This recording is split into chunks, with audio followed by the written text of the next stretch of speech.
Students आज हम निकालते हैं किसी भी सिमेट्रिकल सेक्शन, जो कुछ सिमेट्रिकल सेक्शन होते हैं उसके लिए सेंट्रॉइड या सेंटर ऑफ ग्रेविटी। ठीक है, अब यहाँ पे देखो आपको एक टी सेक्शन दिया है जो कि जिसकी फ्लेंज की विड्थ है 100 mm, फ्लेंज की डेप्थ है 30 mm, वेब की विड्थ है 30 mm और टोटल ओवरऑल लेंथ है उसकी, टोटल और हाइट है 150 mm।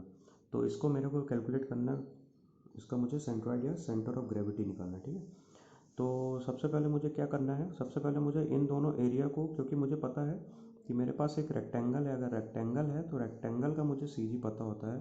रेक्टेंगल का सी जी क्या होता है, उसकी L/2 पे, या फिर हाइट की बात करूँ तो हाइट उसका है B/2। तो मैं क्या करता हूँ, सबसे पहले इन दोनों को दो रेक्टेंगल में चेंज कर देता हूँ। तो मैंने रेक्टेंगल फॉर्म करा तो एक A1 और एक A2, दो एरिया डिवाइड कर दिए, रेक्टेंगल A1 और रेक्टेंगल A2। ठीक है, यहाँ पे सबकी हाइट लिख दी और प्रॉपर वे में 100 mm था, ये आपका 30 mm था। ठीक है, एज अब देखो यहाँ पे क्या है, as section is symmetrical about y axis, therefore centroid will be on this axis, here y dash will be calculated. ठीक है, अब इस एक्सिस, अब इस डायग्राम को तुम देखो तो ये डायग्राम कैसा है, ये y एक्सिस, जो मेरी y एक्सिस होती है उसके अबाउट सिमेट्रिकल है। मतलब मैं यहाँ से इसको फोल्ड करूँ तो ये मेरे जो राइट हैंड साइड और लेफ्ट हैंड साइड एक दूसरे के ऊपर पूरा आ जाएंगे। तो ये मेरे कैसा है, सिमेट्रिकल कैसा है, सिमेट्रिकल है अबाउट y एक्सिस। ठीक है, तो let bottom horizontal line MN is reference axis. अब जैसे कि मैंने बात करी थी कि अगर आपको क्या है, अगर आपके केस में y एक्सिस के अबाउट अगर वो कोई भी ऑब्जेक्ट सिमेट्रिक है तो हमको उसके रेफरेंस कहाँ लेनी है, उसके हमको रेफरेंस लेनी है बॉटम में। क्यों बॉटम में क्यों लेते हैं, क्योंकि y एक्सिस क्या है, y एक्सिस में के अलॉन्ग हमको लेंथ निकालनी है ना, तो y1 y2 y3। तो अगर हमको from going from downward to upward जाना है तब हम y कैलकुलेट करते हैं। तो इसलिए हमने एक्सिस ऑफ रेफरेंस क्या ली है, हमेशा एक्सिस ऑफ रेफरेंस बॉटम लेते हैं। किस केस में, अगर मेरे को y एक्सिस के अलॉन्ग अगर सिमेट्रिक मिल रहा है तो मैंने रेफरेंस ले लिया। अब रेफरेंस लेने के बाद देखो, तो मेरा फॉर्मूला क्या होता था सेंट्रॉइड का, वो देखते हैं, y dash equals to A1 y1 plus A2 y2 upon A1 plus A2, ये हमने देखा था। ठीक है, तो A1 और A2 अपने को पता है, y1 क्या होगा, जो रेफरेंस एक्सिस है वहाँ से ऊपर वाला जो मेरा रेक्टेंगल है, जो कि रेक्टेंगल 1 है, उसके CG तक की डिस्टेंस। ठीक है, मतलब उसके सेंटर तक की डिस्टेंस। सिमिलरली y2 क्या होगा, ये जो मेरा रेक्टेंगल है इसके CG तक की डिस्टेंस। ठीक है, तो y1 is the distance between axis of reference 1 and centroid of area 1 and distance between reference and area of centroid 2। ठीक है, ये दोनों हो गए। Here A1 equals to 100 cross 3, 100 cross 30 आपका A1 हो गया। y1 क्या हो गया, y1। अब देखो मुझे यहाँ तक पहुँचना है, इस पॉइंट पर मेरे को पहुँचना है। अगर मुझे इस पॉइंट पे पहुँचना है तो मुझे क्या करना पड़ेगा, या तो मैं पूरा 130 में से ये 30 का हाफ माइनस करूँ, क्योंकि रेक्टेंगल का मुझे पता है कि इस रेक्टेंगल का CG कहाँ होगा, 30/2 पे, है ना। इस रेक्टेंगल का CG कहाँ होगा, ये होगा 30/2 पे, 15 mm पे, है ना। तो मैं क्या कर सकता हूँ, मैं ऐसे लिख सकता हूँ कि या तो मैं लिख सकता हूँ 120 प्लस 30/2, या फिर मैं लिख सकता हूँ 150 माइनस 30/2। तो किसी भी तरीके से आप लिख सकते हो, आपको बस इस जो भी उस जो भी आपका शेप लिया है आपने, और मैंने यहाँ पे रेक्टेंगल लिया तो उसके सेंट्रॉइड तक मेरे को पहुँचना है। तो मैंने यहाँ पे लिखा 150 माइनस 30/2।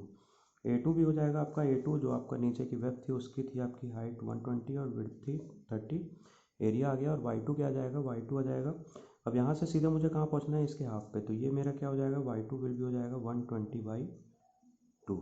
ठीक है, ये y2 आपका हो गया 120/2। तो यहाँ पे 120/2 इज टू 60।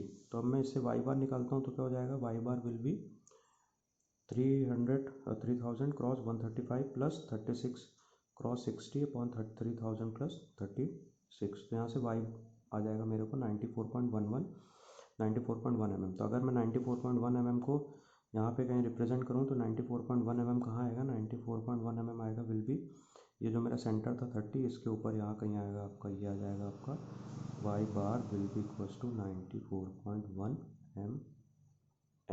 ठीक है, यहाँ पे मेरा 94.11 mm आपको आ गया। अब इसका क्वेश्चन एक और देखते हैं। अब यहाँ पर आपको एक सी सेक्शन है, सी सेक्शन किसके, अब देखो ये जो सी सेक्शन है, ठीक है, अब सी सेक्शन किसके अबाउट सिमेट्रिक है, देखो अगर मैं यहाँ से इसकी सेंटर लाइन बनाऊँ तो ये सी सेक्शन किसके अबाउट सिमेट्रिक है, ये एक्स के अबाउट सिमेट्रिक है ना, ये एक्स के अबाउट सिमेट्रिक है। तो इस केस में क्या करेंगे, as above section is symmetric about axis, since section is symmetric to X axis due to which axis of reference will be extreme left of the section. जैसे मैंने पहले डिस्कस करा था कि अगर एक्स सेक्शन जो है एक्स एक्सिस के अबाउट आपका सिमेट्रिक है तो हमको उस केस में क्या करना है, हमको उस केस में extreme left of the section पे उसको कंसीडर करना है। फिर हमने उसको रेक्टेंगल में डिवाइड कर दिया A1 A2 एंड A3। अब यहाँ से अगर मैं वैल्यूज़ देखता हूँ तो A1 के लिए मेरा x1 हो जाएगा, A2 के हाफ पे मेरा x2 हो जाएगा और x3 के हाफ पे मेरा ये दोनों का हाफ ये दोनों का सेंटर आपका ये रहेगा और इसका सेंटर आपका ये है, ठीक है। तो इन दोनों सेंटर में हमने x1 x2 x3 मिल जाएगा। A1 x1 plus A2 x3 plus A3 x3 upon A1 plus A2 plus A3। Area पहले का है 100 क्रॉस 20, x1 क्या हो जाएगा 100/2। 100/2 कैसे, ये टोटल जो मेरा रेक्टेंगल था उसका सेंटर लेना है मुझे, तो 100/2। सिमिलरली x3 के लिए भी 100/2 हो जाएगा और x2 के लिए क्या हो जाएगा 20/2, ठीक है। तो A2 ले लिया हमने, सिमिलरली x2 के लिए ले लिया 20/2, A3 ले लिया और x3 ले लिया 100/2, ठीक है। इसको यहाँ पे हमने x की वैल्यू रखी तो हमको मिली 27.39। तो 27.39 मेरा यहाँ कहीं आएगा, ठीक है, क्योंकि ये कितना था, ये था आपका 20, है ना। तो मेरा इसी रेफरेंस से आ रहा है 27.39, यहाँ पे मेरा x बार मिल जाएगा। तो इस तरीके से आप, अगर आपको सिमेट्रिकल सेक्शन है तो आपको सबसे पहले देखना है कि वो सिमेट्रिकल किसके अबाउट है, वो एक्स एक्सिस के अबाउट है कि वाई के। अगर एक्स एक्स के अबाउट सिमेट्रिकल है तो आपको एक्सट्रीम लेफ्ट में एक्सिस ऑफ रेफरेंस लेनी है, एरियाज को डिवाइड करने हैं और उसके रिस्पेक्टिव x1 x2 x3 लिखने हैं। और अगर वाई एक्सिस के अबाउट सिमेट्रिक है तो आपको y1 y2 y3 लेना है और एरिया जो एक्सिस ऑफ रेफरेंस वो आपको बॉटम ऑफ द आपके शेप पे लेनी है।